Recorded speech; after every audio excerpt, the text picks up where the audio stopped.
আজগর কাণ্ডে অভিযুক্ত দোষী সাব্যস্ত সঞ্জয় রায় তার আমৃত্যু কারাদণ্ড দেওয়া হয়েছে এবং প্রথম থেকেই যারা সরব ছিলেন জুনিয়র চিকিৎসকরা যারা পথে নেমে আন্দোলন করেছিলেন আজকের সাজা ঘোষণার পর তারা কি খুশি, কি বলছেন তারা আজকের এই সাজা নিয়ে শোনাব আপনাদেরকে।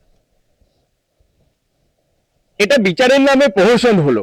কারণ যে এয়ার অফ দ্য অ্যারেস্ট নয় বলছে, কিন্তু সিবিআই সুপ্রিম কোর্টে কিন্তু বলেছিল এবং বিচারপতিদের সেখানে চক্ষু চানাবড়া হয়ে গেছে। সিএসএফএল এর যে রিপোর্ট যেটা রয়েছে, কেন্দ্রীয় সংস্থা, অত্যন্ত সাইন্টিফিক একটা রিপোর্ট রয়েছে, যেখানে 5 জনের যে ডিএনএ পাওয়া গেছিল, একজন হচ্ছে আজকে সঞ্জয় রায়, বাকি যে 4 জনের সম্পর্কে কিন্তু এখানে কোনো কথা উল্লেখ নেই। এবং 68 জনের যে গতিবিধি পাওয়া গেছে সিসিটিভিতে, তাদের সম্পর্কেও কোনো কথা নেই। তার মানে হচ্ছে এগুলো সবটাকে ধামাচাপা দিয়ে শুধুমাত্র কোনো ক্রমে একটা বিচার বিচার খেলা একটা খেলে খেলে আজকে বের করে দেয়, মানুষের ক্ষোভ বিক্ষোভকে আজকে চাপা দেওয়ার একটা চেষ্টা করছে। যতক্ষণ পর্যন্ত না ন্যায় বিচার হচ্ছে, প্রকৃত অপরাধী যারা রয়েছে তাদেরকে বিচার হচ্ছে, ততক্ষণ পর্যন্ত কিন্তু আমরা আন্দোলনে থাকবো। আপনাদেরকে সেই ঘটনার প্রবাহ একবার জানিয়ে রাখবো, যেখানে আজ সকাল 10:30 নাগাদ শিয়ালদা আদালতে নিয়ে আসা হয়েছিল সঞ্জয় রায়কে। প্রেসিডেন্সি জেল থেকে তাকে নিয়ে আসা হয়েছিল এবং সেক্ষেত্রে তারপর বেলা 12:41 দোষী সঞ্জয় সকাল 10:40 প্রেসিডেন্সি জেল থেকে শিয়ালদা আদালতের পথে দোষী সঞ্জয় রায় তাকে নিয়ে আসা হয়। সেই সময় এর পরবর্তী সময় বেলা 12:36 সেখানে কোর্ট রুমে আসেন বিচারক অনির্বাণ দাস। তিনি সেই সময় কোর্ট রুমে প্রবেশ করেন আজকের এই সাজা ঘোষণার শুনানি পর্ব শুরু করার জন্য।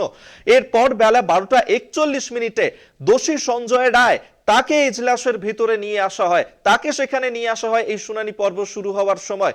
এরপর দুপুর 1:10 শেষ হয় প্রথম পর্যায়ের শুনানি পর্ব, অর্থাৎ এর পরের পর্যায়ে দোষী সঞ্জয় রায় তার সাজা ঘোষণা করা হয় এবং সেক্ষেত্রে দুপুর 2:44 এই তখন থেকে ফের শুনানি পর্ব শুরু হয়। দ্বিতীয় পর্বের শুনানি পর্ব শুরু হয় দুপুর 2:44 নাগাদ। এরপরেই সাজা ঘোষণা করা হয় তার।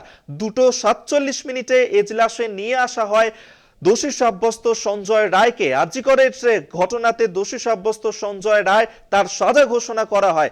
এরপরেই তাকে আমৃত্যু কারাদণ্ড দেন বিচারক অনির্বাণ দাস। আপনাদেরকে সেই ঘটনার প্রবাহ এবং সময় অনুযায়ী আপনাদেরকে দেখাচ্ছি গ্রাফিক্সের মাধ্যমে।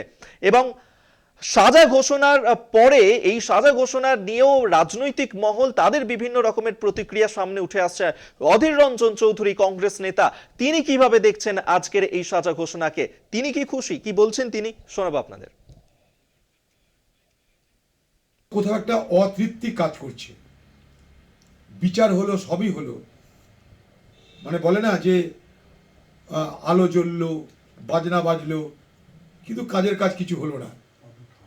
সেই রকমই আমার মনে হচ্ছে সবই হলো, কিন্তু একটা অতৃপ্তি যেন, মানে অসন্তুষ্টি আমার নিজের ব্যক্তিগতভাবে তার থেকে বার হতে পারছি না। আমার মনে হচ্ছে যেন যেটা আমরা আশা করেছিলাম সেটা ঠিক হলো না।